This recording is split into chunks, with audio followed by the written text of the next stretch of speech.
property, and my analysis says, you're looking at about 11.8% cap rate. They will, ladies, a male investor will propose to you right then and there. All right? A realtor that knows what a cap rate is, you'll have to pick them up off the floor. All right? You will separate yourself from about 99% of the other realtors out there. Trust me on that. Okay? Fair enough? If you have questions, all right, if you have questions, you have my email address, all right? Email me, and you can get a copy of the PowerPoint. If you have a specific question about it, feel free to email me. I'm happy to answer any questions I can. I love to see people actually become knowledgeable in this. Fair enough? All right, I'll be back around for the noon thing. So if you have questions that pop up between now, you can ask me then too. All right, good deal. All right, yeah. Thank you so much.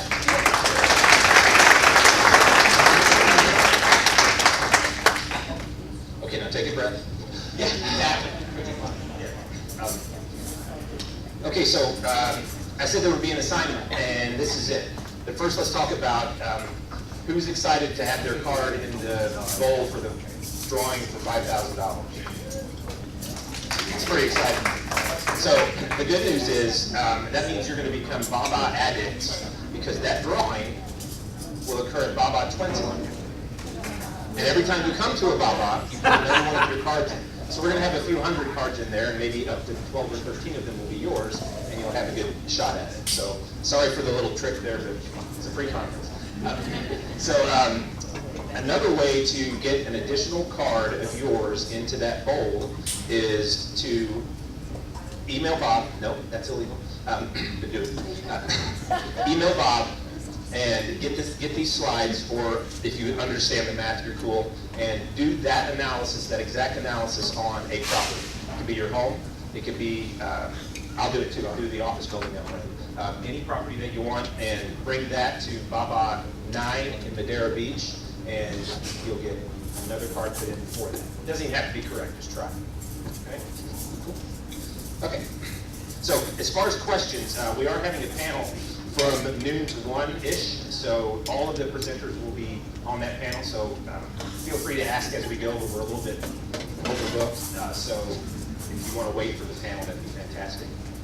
So next is me with an extremely special guest that I didn't put on the flyer because I wasn't sure that she was going to make it, but I'm going to have her come up now. This is Victoria Beam. Victoria. I'm self-employed, but she's my boss. Victoria is, can you get her mic up? Victoria is the person that we call anytime. She works for Stewart Title. She's the chief counsel for Florida for Stewart Title, and she knows everything about title. And this is just to kind of describe how a title agency and an underwriter work together. Think of a mortgage broker and a lender. Okay, the mortgage broker, or the title agent, our job is to get deals closed and get everyone paid. And I'm not a lawyer, I'm a closer. And people often say they work with a certain title company because the guy who owns it is a lawyer. Well, he knows less than she does. And I can call her anytime. We do daily, multiple times sometimes. And with really great questions and maybe some dumb ones. But she's already, she doesn't cost us any money. And she saves us a bunch of money by helping us not make mistakes. And you're better off working with an agency that has the right relationship with the right underwriter. So I'm going to let you tell about you. All right. Just real quick. We haven't scripted this at all, so it might be clumsy, but I doubt it. Scripted. All right. As Kevin said, I'm Victoria Beam, and I'm an underwriter for Stewart Title Guarantee. And so I spent about 25 years in the title industry before I went to law school. Okay, so when I tell people that I started in the title industry pre-RESPA, I used to think it would make me feel smart, but now I think just old. But seriously, it really has been a process. And after Stetson, after graduating Stetson, I have my own law practice. I did real estate litigation. I was one of those eviction queens that Bob talks about. But I did a little bit of litigation, and then I opened my own title agency, and then I opened my own practice, and then I joined Stewart about 10 years ago. And what I do primarily, as Kevin referred to, is I speak with agents about getting the deal closed? How many here has represented an investor who purchased a property at the foreclosure sale, went to sell it, and there was some title defect that prevented them from selling? Isn't that the worst thing ever? To think that you've got the deal closed and then to find out, not so much. But we're going to offer a solution, aren't we? There is a solution. There is a solution. So, my 2 cents. Certificate of title is obviously post. The lender has gotten a foreclosure judgment. They have a foreclosure sale date, which is the courthouse steps. They're online now. But whoever goes and purchases that, wins the bid, gets that property via a certificate of title from the county with 0 protection whatsoever. So it is buyer beware. There's no warranty deed coming from the county, obviously, and you have typically some parties who are not happy, such as the former homeowner who lost the property, junior lien holders who got nothing potentially. So what I've been trying to do, and I've been working back and forth with Victoria, is to figure out a way to actually get title insurance on those properties when you purchase them. When you sell the property, so let's say you got the certificate of title, you have 0 protection, and then you turn around and sell that property.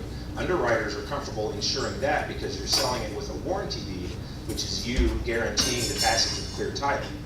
So think about the possible position that puts you in. You got it with no protection, and now you're part of the protection. So the seller, the flipper, or whoever, could be in a liable position, correct? Yeah, I would like to tell you that all foreclosures are created equal, but that would be like saying the moon is made out of green cheese, and you're not going to believe that, are you? So all foreclosures are not created equal, and there's so many things that can happen in the course of a foreclosure that would end up having that title not be marketable. And in your view, as the investor who purchases at the foreclosure sale, thank you. As the investor who purchases at the foreclosure sale, their certificate of title is only as good as that foreclosure law firm was in handling foreclosure. There could be some prior unrecorded mortgages. There could be federal estate tax liens, and the IRS was never named in the foreclosure. And even if they were, wouldn't your investor like to know that if they buy a foreclosed property at the courthouse steps, that the IRS was a named defendant, and that means that they have to wait 120 days before they can sell? Or if it's the United States of America had a judgment and they were named, it's 365 days. Wouldn't you think that would be important to an investor to know that they can't flip that property for a whole year? There's people, defendants that died in the middle of foreclosure. We're in Florida, folks. I mean, there's dead people everywhere. and they're hiding our titles. For goodness sake. And you know, and wouldn't it be important to know that if they die before the final judgment of foreclosure is entered, they have to start all over and name the unknown heirs and creditors buying through that party? And, you know, these are the things that, as an underwriter at Stewart Title, that I look at when determining whether something's insurable or not. But it would be great if that determination was made before the investor puts their money on the line. Not after, because once they've done it, and they get that title certificate, and says, oh, there's an open mortgage to Bank of America, and they never got satisfied, now it's their problem. So, I mean, well, what you do is, you know, you don't want an investor who's penny wise and pound foolish. You know what that means, right? They want to save a little money, you know, because they've got this great deal. And sometimes a great deal turns out not to be such a great deal. So my recommendation, Kevin, is that the investor do a title search before they buy. You know, I'm sure they get the list. They know ahead of time which which properties they're looking at, maybe bidding on, and then get with you, right? Yes, and that's the what is the only truly non-renewable resource? Time. So as time passes, it passes, it's gone. So we've had investors over the years say, hey, these 6 properties are going to auction tomorrow at 10 a.m. and it's 6 p.m. right now, and can you do a quick search? The answer is, yeah, sure. And that's exactly what it is, a very quick search. We can see some very limited details. What has to happen in order for title insurance to possibly exist at the time of purchase from the courthouse is go back in time. Foreclosure sales aren't set the day before. It comes out and says it's going to happen on June 29th or something like that. At least 30 days out. Yes, you have at least 30 days, and give us those 30 days. Give us at least a couple weeks, because what we need to do is send it to the underwriters and let them do a complete examination of the foreclosure document and some of the things that have to happen in order for us to offer title insurance. It is limited, but All right, what I look for when I analyze a docket, and not all dockets are created equal either, I look to see whether or not the defendant in that lawsuit, the owner, was personally served. It's that constitutional right, notice and an opportunity to be heard. Were they served? And did they answer that complaint? If they were not served, I will tell you right now that Stewart Title won't, and I can't think of another underwriter that will rely on a foreclosure where the defendant was served by publication. In other words, an ad in the newspaper, okay? Because service of process is one of those things that we want to be absolutely sure that somebody's not going to challenge that title. So we look at service of process. So when I review a foreclosure, I look at the complaint. I look to see if anybody died during the foreclosure. I look to see if there was service. I look to see if there was an answer. I look to make sure that there are no legal description errors. Can I tell you that on a weekly basis, we get to almost close and to find out that the deed into the borrower who lost the title had the wrong block number, wrong block number.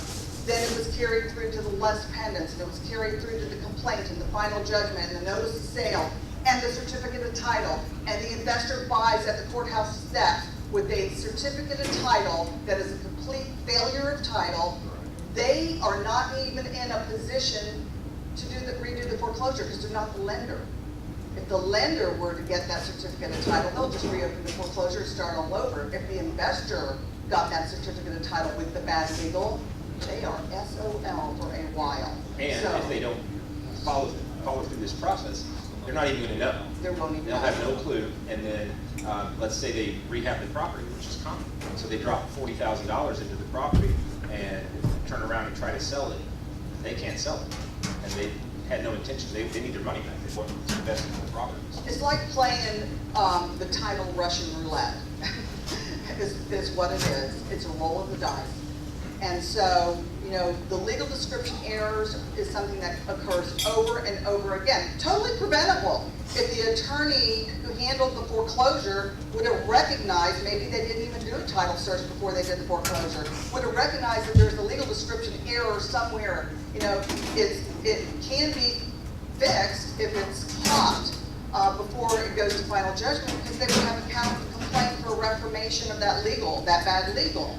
And those are the things that I look for to make sure. And I can tell you that, you know, being an attorney and being in title, I could probably pull any chain of title on any piece of property and find a defect. Okay?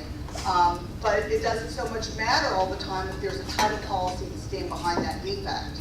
So, you know, that's basically what we would require.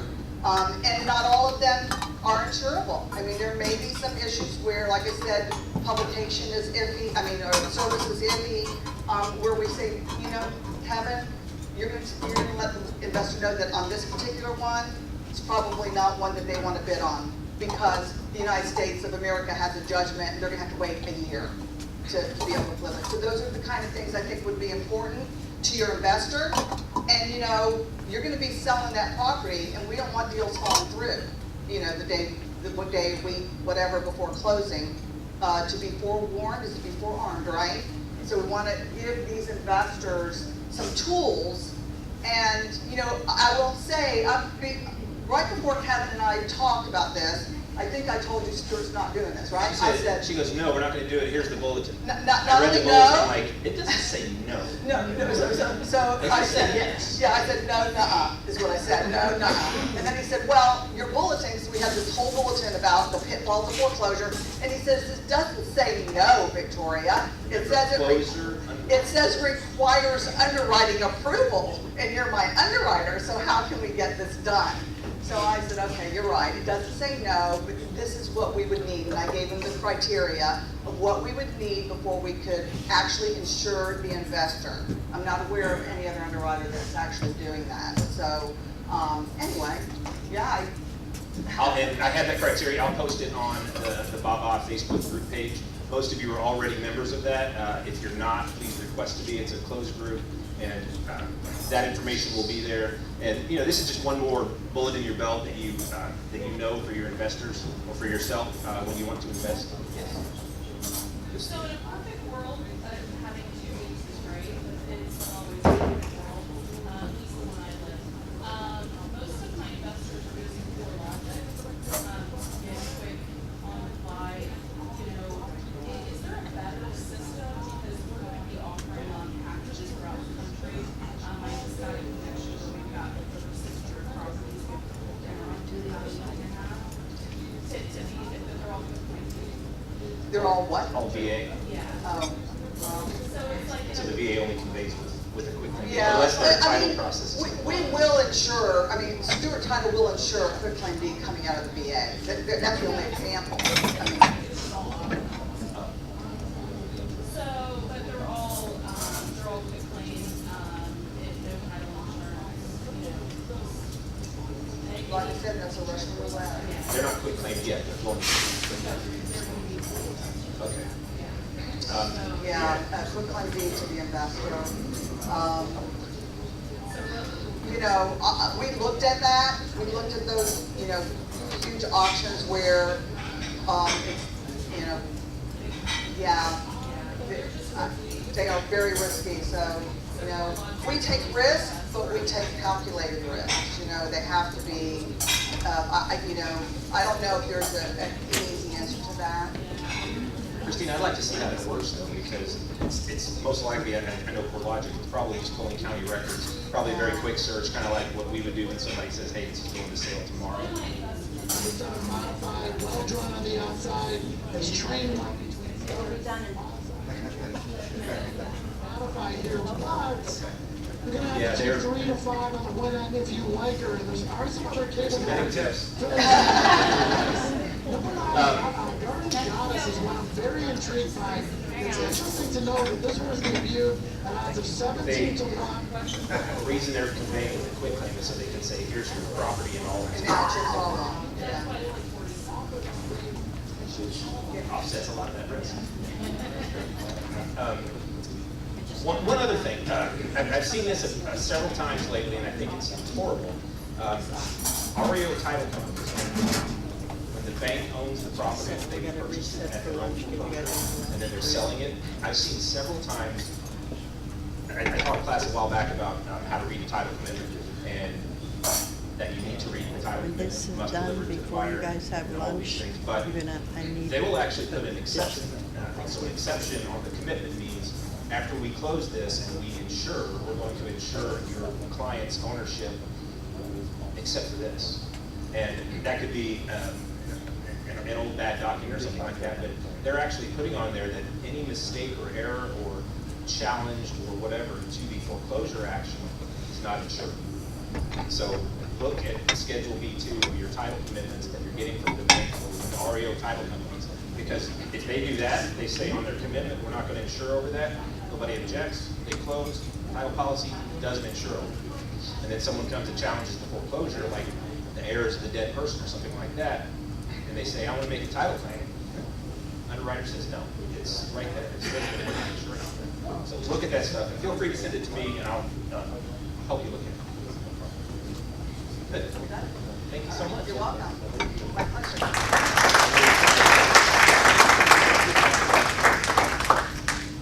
Larry Harbolt, you ready? Okay, so I just found out recently that Larry doesn't like the word guru, so sorry about that. I actually met Larry a few months ago at Jamie Maloney's radio show, and I'm not going to tell you all about it because he can do that, but he is a boot camp instructor. If you want to become an investor or a better investor or more knowledgeable, this is the guy to teach you. And what are your, yeah, you have 60 seconds.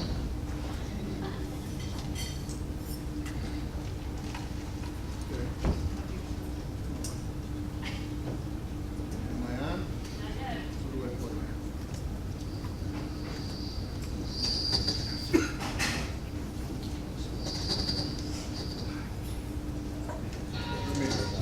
Okay. Hi, everyone.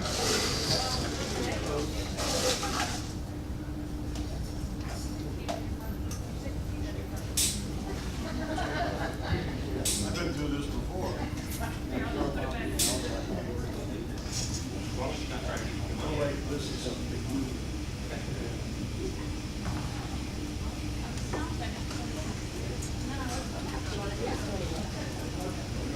Maybe I want to know you.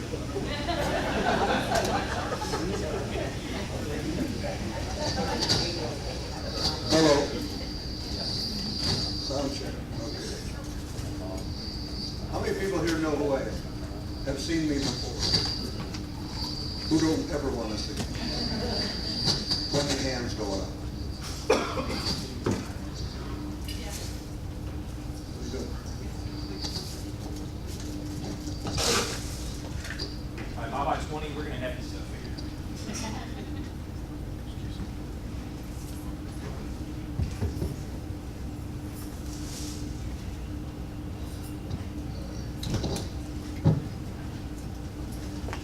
Give me a second. I need to hook up to the overhead.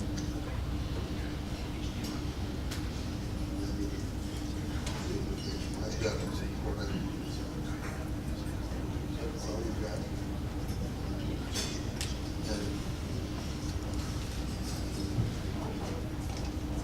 Well, let me get this set up first.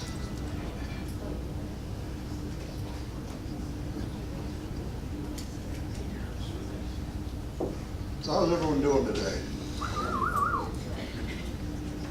How many of you are actually investors? You actually invest yourself? Okay. One of the reasons that I offered to come in is because I have many friends that are, that's my pumpkin, that's my dog. See my baby girl? Let me get this set up. I've got friends that are real estate agents in the St. Pete area, and they're starving to death. They just don't make enough money to afford them to, stay in the business.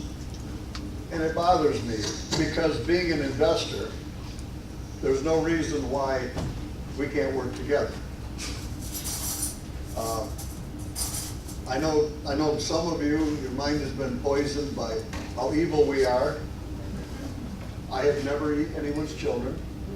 And I've never been in prison, and I've been doing this 37 years. I've been getting away with it, right? But see, my point is a closing from an investor, the check will spend just as well as a check from somebody with a paper that's buying a house to live in. The point is, the reason I wanted to do this is to convince people like you to put investors in your pocket. So when a deal comes in that will fit what they're looking for, make a deal with them, make a sale. It's about getting closing checks. And that's the reason I wanted to do this. Now, I've done this presentation with different real estate offices, Keller Williams and a few others. but those were the brokers that are investor friendly. Many brokers, when I put this first together, I tried to go through the board, and they didn't want it because the brokers complained. They don't want to train. They want to do it the way they've always done it. Am I correct? So I thought I would do a PowerPoint and a webinar and just make it so that everybody can at least look at it if they want. Where was I plugged in here? Right there.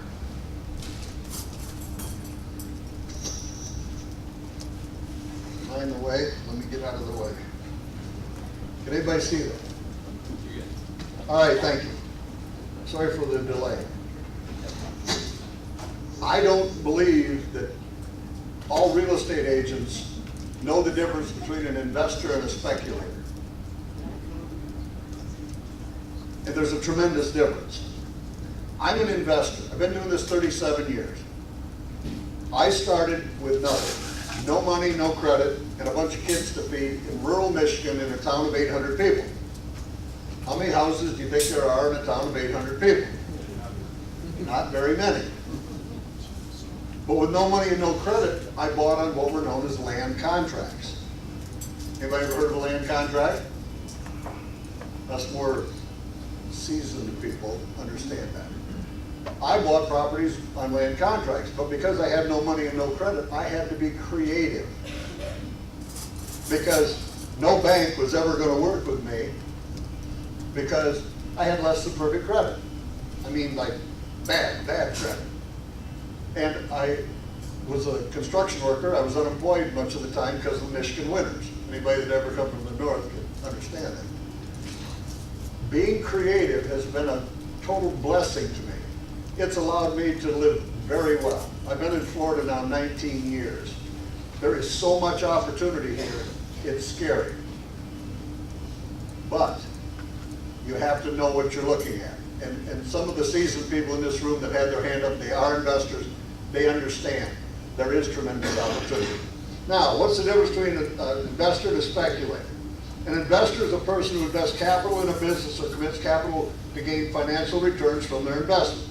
A true investor tries to invest the least amount of capital possible to buy or control a business or an asset and maximize their profit. What do I mean by that?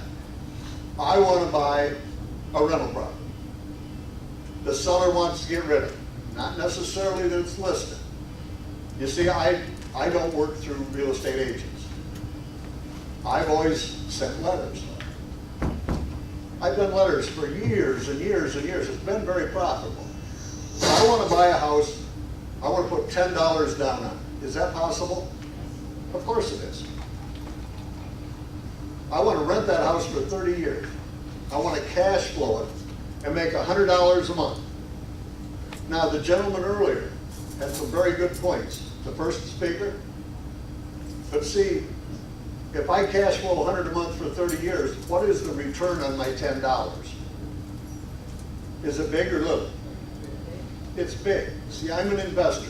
Now, to me, remember 2008? Did you see a lot of people lose everything, go bankrupt? Those were the speculators. Someone who risked losses without knowing the facts for the possibility of gains. Most speculators believe in the theory of pay cash, in fast, out fast, to make large sums of money. Sometimes they win, sometimes they lose. Now, there's the bottom ones are the ones that you probably work with most of the time. Speculators are cash people. They pay cash. I'm not one of those people. See, I don't have any money. I'm very poor. If anybody wants to give me $20 for gas money, I would appreciate it. Is there really a good deal in the MLS? I'm not sure. Now, I say this, and this ruffles a lot of feathers, especially where I'm standing today. But do I think there's a good deal in the MLS as listed? No. I don't believe there's one good deal in the MLS. Here's why. If someone walked into any of your offices that had a killer deal, I mean a killer deal, is there the slightest chance, if you're the listing agent, you might want that property, or you might have someone in your pocket that might want that property. Is that a possibility? But let's say it gets by you. Is there another slight chance that your broker might want the property or have someone in their pocket that might want the property? But let's say it gets past them. Then people like me